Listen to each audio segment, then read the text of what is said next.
It's a road trip lover's dream, and nothing says it better than the title itself, Oddball Wisconsin, a guide to 400 really strange places, second edition. And we're joined now by the author, Jerome Pohlen. Thanks for being here, Jerome. Thanks for having me. What's the oddest place you've ever been? You know, hands down, it's got to be Top Secret. It's called Top Secret, and it's in the Dells, and it's the upside-down White House. And when you go in, you have George Washington hanging on the ceiling. All the drapes go up. Is this it? That's it. Yeah. There's Okay. George Washington. There's the red phone to the Kremlin on the desk there, and all the plants go down. All the drapes go up. You get led from room to room, like the green room and the red room. And there's dogs on the ceiling and people talking to you. And you go in the basement, and there's a secret lab where they're building a new robotic president. It's very strange, and I think they call it Top Secret because I don't even think they know what it's all about.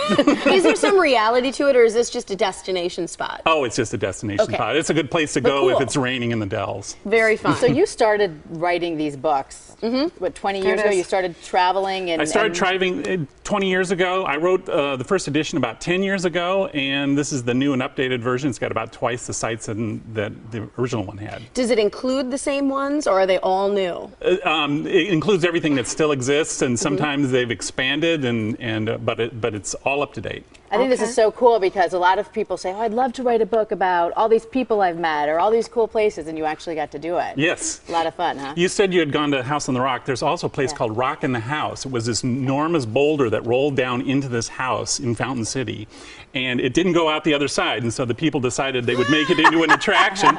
You can go in and sit on the couch and... Do they live there? No, they moved out, but you just pay $1 in a little box out in front, and you walk inside, there are TVs on, there's this enormous boulder in the living room, and that's the attraction. Okay, so speaking of things getting stuck in things, how about a tree, a truck in a tree? How did this happen? Is it real? It is real. You can see it off you can see it off of I-43 in Clinton. Okay. This guy, his name is Max Madsen. They call him Mad Max.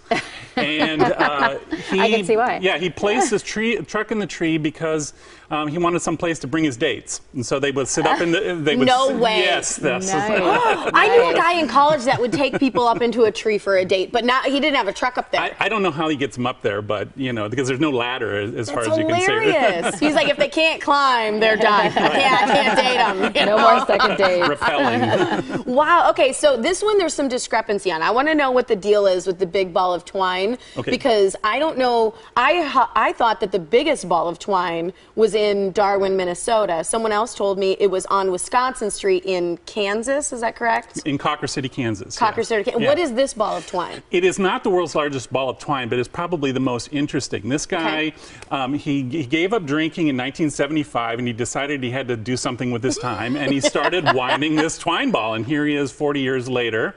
What's interesting about this is it's not a continuous string that goes around and around.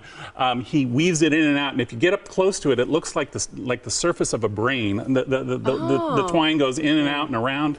He's got a little shed beside his house, and when I showed up, he was out there winding away. Nobody was around. What, does he just have a lot of time on his hands? Well, he's not drinking anymore. So don't bring him a bottle of wine. Great guy, great guy. He runs the town dump. Okay. And what about the UFO landing port? Somebody actually has created one of Correct. these. That is in Poland, Wisconsin. Okay. This guy's name is Bob Tohack. He has a welding business, and he decided to turn one of his silos on his farm, into a UFO landing pad.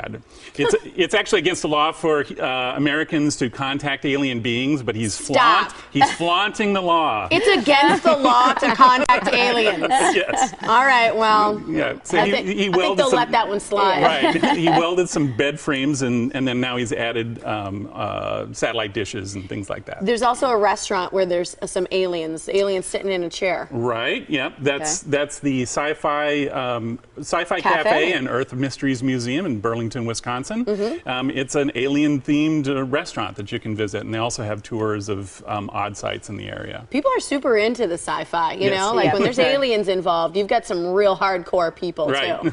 I have to ask you, though, I mean, you wrote a book like this for Illinois, and you're writing some books for other states. So is Wisconsin the oddest place?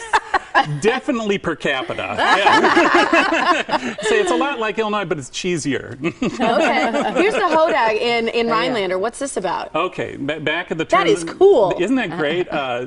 Back around the turn of the century, a guy by the name of Gene Shepard in Rhinelander, Wisconsin, said he captured this hodag, and it's a cross between a horse and a dog or something like that. And he would display it at county fairs. It was always in dim light and away from the people that were visiting it.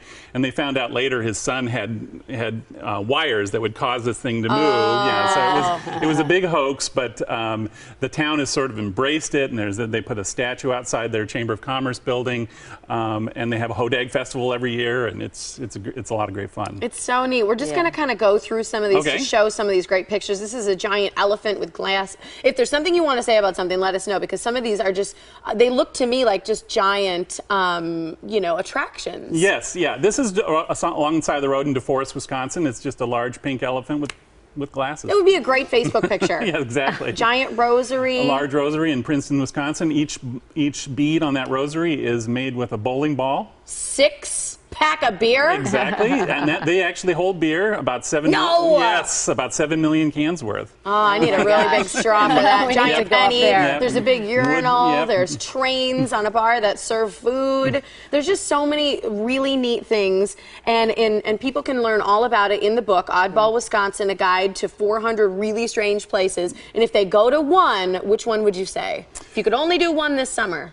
I would go to Top Secret, and send me an email, because I still have no idea what that was all about. All right. Okay. You've been there and still don't know. All right, here's the website so you can find out more about the book and finding those places. It's oddballusa.com. Thanks, Jerome. Thanks for having me.